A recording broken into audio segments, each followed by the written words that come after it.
विषय गणित लास्ट पिरियडला आपण मोनोमियल डिवाइडेड बाय मोनोमियल हा घटक पाहिला। आता त्यानंतर पुढचा घटक पाहायचा आपल्याला polynomial is divided by a monomial.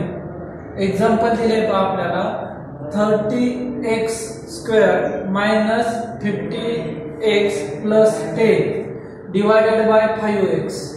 आता इथं काय करायचं तर याचे जे इंडेक्स आहेत ते उतरत्या क्रमाला आहेत का नाही पहिल्यांदा चेक करून घ्यायचं।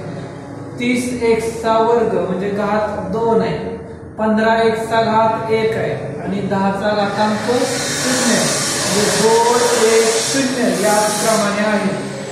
मग असं असताना त्याला 5x ने आपल्याला भागायचं।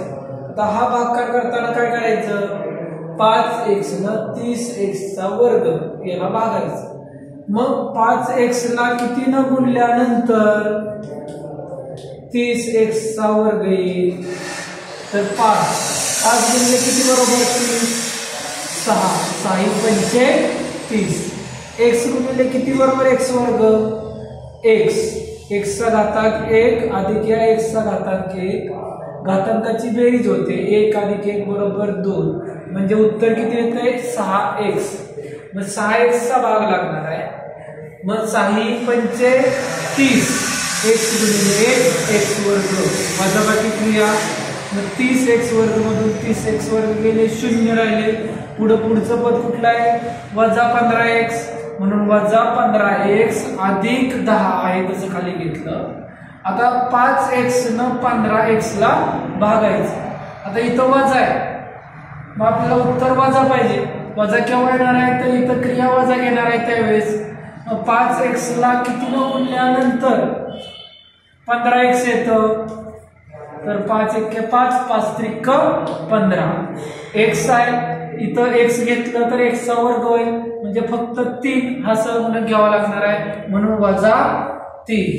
मग 5 त्रिक 15 वजा चिन्ह इथं वजा 15 गुणिले x 15x क्रिया इथं वजा असते वजा वजा अधिक मग अधिक झाल्यानंतर वजा 15x अधिक 15x अधिक वजा वजा 0 अधिक 10 आहे तसं।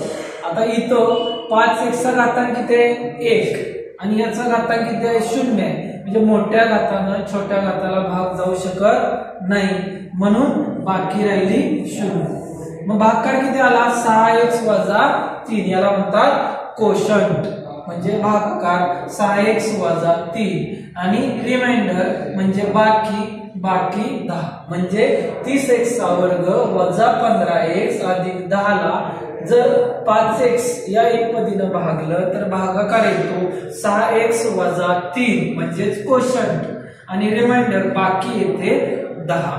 लक्षात आलं। या पद्धतीची उदाहरणं सर्व विद्यार्थ्यांनी पुस्तकात दिलेली जी आहेत ती सोडवणे।